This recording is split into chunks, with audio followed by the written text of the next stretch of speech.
Livro 3, das nulidades e dos recursos em geral. Título 1, das nulidades. Artigo 563. Nenhum ato será declarado nulo se da nulidade não resultar prejuízo para a acusação ou para a defesa. Artigo 564. A nulidade ocorrerá nos seguintes casos: 1. Por incompetência, suspeição ou suborno do juiz. 2. Por ilegitimidade de parte.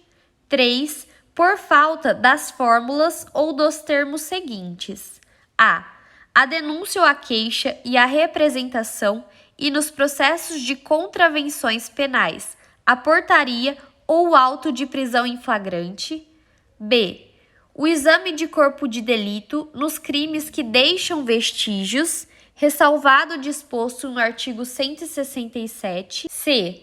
A nomeação de defensor ao réu presente que o não tiver ou ao ausente e de curador ao menor de 21 anos. D. A intervenção do Ministério Público em todos os termos da ação por ele intentada e nos da intentada pela parte ofendida quando se tratar de crime de ação pública. E. A citação do réu para ver-se processar, o seu interrogatório quando presente e os prazos concedidos à acusação e à defesa. F. A sentença de pronúncia, o libelo e a entrega da respectiva cópia com o rol de testemunhas nos processos perante o tribunal do júri. G. A intimação do réu para a sessão de julgamento pelo tribunal do júri, quando a lei não permitir o julgamento à revelia. H. A intimação das testemunhas arroladas no libelo e na contrariedade nos termos estabelecidos pela lei. I. A presença pelo menos de 15 jurados para a constituição do júri. J. O sorteio dos jurados do conselho de sentença em número legal e sua incomunicabilidade. K. Os quesitos e as respectivas respostas. L. A acusação e a defesa na sessão de julgamento. M. A sentença. N. O recurso de ofício nos casos em que a lei o tem estabelecido. O. A intimação nas condições estabelecidas pela lei para ciência de sentenças e despachos de que caiba recurso. P. No Supremo Tribunal Federal e nos tribunais de apelação, o quórum legal para o julgamento. 4.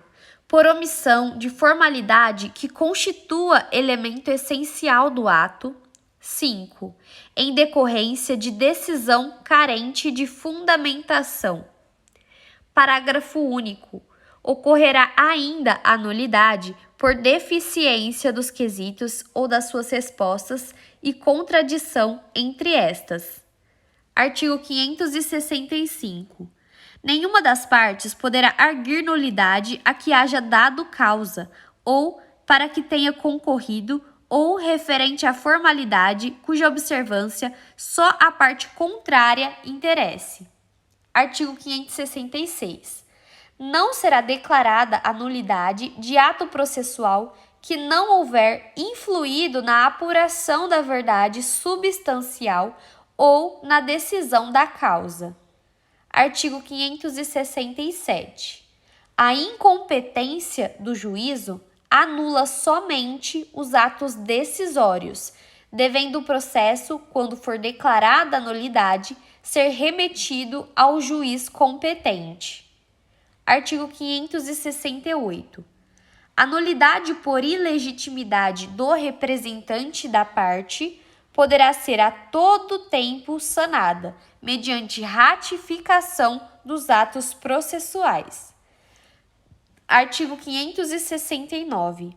As omissões da denúncia ou da queixa, da representação ou nos processos das contravenções penais, da portaria ou do auto de prisão em flagrante poderão ser supridas a todo tempo antes da sentença final.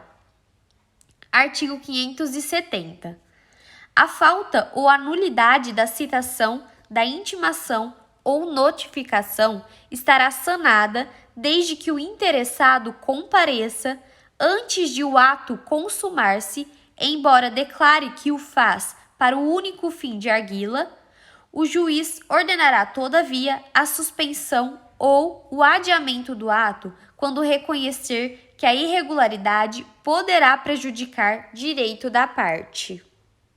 Capítulo 3. Da apelação. Artigo 593. Caberá apelação no prazo de 5 dias. 1. Das sentenças definitivas de condenação ou absolvição proferidas por juiz singular. 2. Das decisões definitivas ou com força de definitivas proferidas por juiz singular nos casos não previstos no capítulo anterior. 3. Das decisões do tribunal do júri quando a. Ocorrer nulidade posterior à pronúncia. B. For a sentença do juiz presidente contrária à lei expressa ou à decisão dos jurados. C. Houver erro ou injustiça no tocante à aplicação da pena ou da medida de segurança. D. For a decisão dos jurados manifestamente contrária à prova dos autos. Parágrafo 1º. Se a sentença do juiz presidente for contrária à lei expressa ou divergir das respostas dos jurados aos quesitos, o tribunal ad quem fará a devida retificação. Parágrafo 2º. Interposta a apelação com fundamento no inciso 3, a linha C deste artigo, o tribunal ad quem, se lhe der provimento, retificará a aplicação da pena ou da medida de segurança. Parágrafo 3º. Se a apelação se fundar no inciso 3, a linha D deste artigo, e o tribunal ad quem se convencer de que a decisão dos jurados é manifestamente contrária à prova dos autos, dar-lhe-á provimento para sujeitar o réu a novo julgamento. Não se admite, porém, pelo mesmo motivo, segunda apelação. Parágrafo 4. Quando cabível a apelação, não poderá ser usado o recurso em sentido estrito, ainda que somente de parte da decisão se recorra. Capítulo 10. Do habeas corpus e seu processo. Artigo 647. Dar-se-á habeas corpus sempre que alguém sofrer ou se achar na iminência de sofrer violência ou coação ilegal na sua liberdade de ir e vir, salvo nos casos de punição disciplinar. Artigo 648. A coação considerar-se-á ilegal: 1. Quando não houver justa causa. 2. Quando alguém estiver preso por mais tempo do que determina a lei. 3. Quando quem ordenar a coação não tiver competência para fazê-lo. 4. Quando houver cessado o motivo que autorizou a coação. 5. Quando não for alguém admitido a prestar fiança nos casos em que a lei a autoriza. 6. Quando o processo for manifestamente nulo. 7. Quando extinta a punibilidade. Artigo 649. O juiz ou tribunal, dentro dos limites de sua jurisdição, fará passar imediatamente a ordem impetrada nos casos em que tenha cabimento, seja qual for a autoridade coatora. Artigo 650. Competirá conhecer originariamente do pedido de habeas corpus 1. Ao Supremo Tribunal Federal, nos casos previstos no artigo 101, inciso 1, a linha G da Constituição. 2. Aos tribunais de apelação, sempre que os atos de violência ou coação forem atribuídos aos governadores ou interventores dos estados ou territórios e ao prefeito do Distrito Federal ou a seus secretários ou aos chefes de polícia. Parágrafo 1º. A competência do juiz cessará sempre que a violência ou coação provier de autoridade judiciária de igual ou superior jurisdição. Parágrafo 2º. Não cabe o habeas corpus contra a prisão administrativa atual ou iminente dos responsáveis por dinheiro ou valor pertencente à fazenda pública, alcançados ou omissos em fazer o seu recolhimento nos prazos legais, salvo se o pedido for acompanhado de prova de quitação ou de depósito do alcance verificado, ou se a prisão exceder o prazo legal. Artigo 651.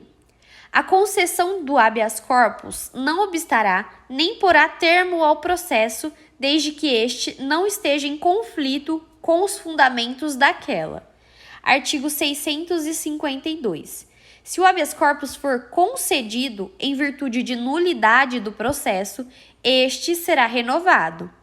Artigo 653.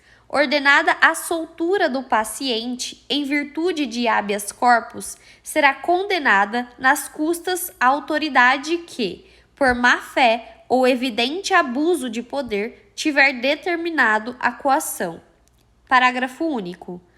Neste caso, será remetida ao Ministério Público cópia das peças necessárias para ser promovida a responsabilidade da autoridade. Artigo 654.